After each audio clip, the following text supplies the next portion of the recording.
نحمده ونستعينه ونستغفره ونعوذ بالله من شرور أنفسنا ومن سيئات أعمالنا. من يهده الله فلا مضل له ومن يضلل فلا هادي له.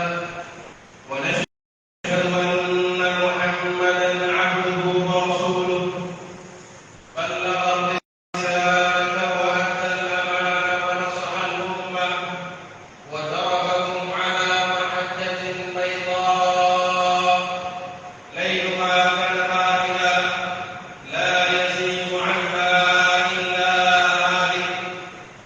اللهم صل وسلم على النبي صلاة دائمة إلى يوم الدين. فإن أصدق الحديث كتاب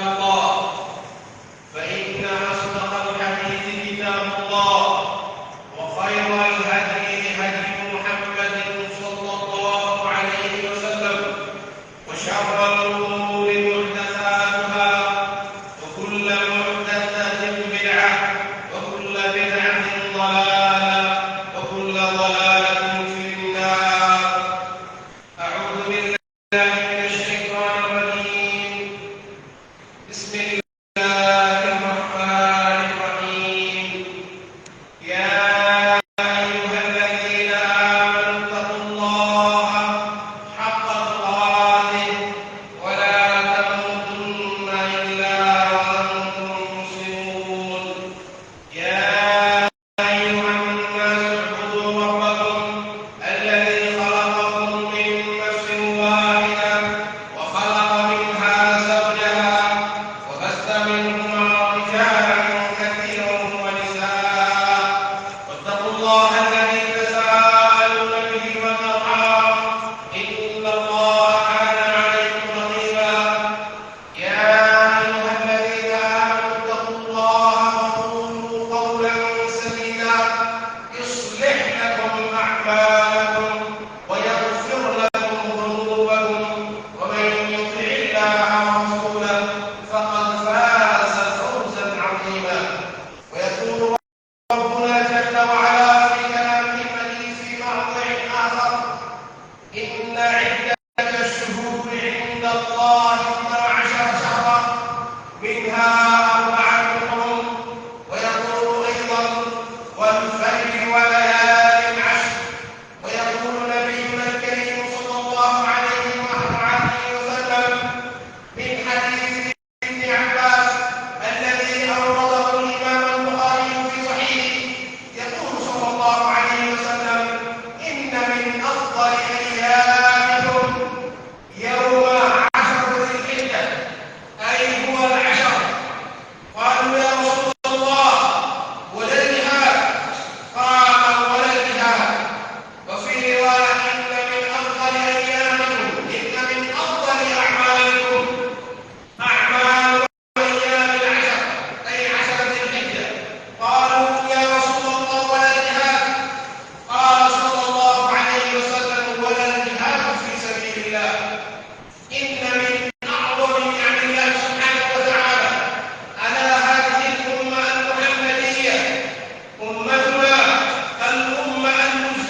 ওয়াশ-শাফঈ ওয়াল ওয়িতর। আল্লাহ বলেন নিশ্চয়ই সকালবেলার কসম, ফজরের কসম। আল্লাহ বলেন ওয়া লায়ালিন আশর, 10 রাত্রির কসম। মুফাসসিররা বলেন যদি আল্লাহ সুবহানাহু ওয়া তাআলা এখানে 10 রাত্রি বলেছেন, কিন্তু আসলে 10 রাত্রি না, 10 দিনের কথা বলা হচ্ছে। যদি আমরা কাউকে জিজ্ঞেস করি ভাই আপনি কোথায় গেছেন, আপনি কোথায় ছিলেন, তখন সে বলল ভাই আমি মক্কায় 10 রাত্রি ছিলাম। তিনি কি 10 রাত্রি ছিলেন? না, বরং তিনি দিন সহকারে রাত্রি বলেছেন। আল্লাহ সুবহানাহু ওয়া তাআলা কি বলছেন যে 10 টা রাত্রি অর্থাৎ 10 দিনের কসম, অর্থাৎ জিহাদের 10 দিনের কসম। মহান রব্বুল আলামিন, রব্বুল ইজ্জতি ওয়াল জালাল, তার সিফাত হচ্ছে, তার গুণ হচ্ছে এটা, তিনি পৃথিবীর যে জিনিসগুলি দুনিয়া এবং আখিরাতের যে জিনিসগুলি অনেক মহত্ব, অনেক বেশি সম্মানের, অনেক বেশি আযামতের, তিনি এইগুলোকে নিয়ে তিনি কসম খান। রব্বুল আলামিন যদি কোনো বিষয়ে কসম খান তাহলে বুঝতে হবে এই জিনিসটার সম্মান অনেক অনেক বেশি।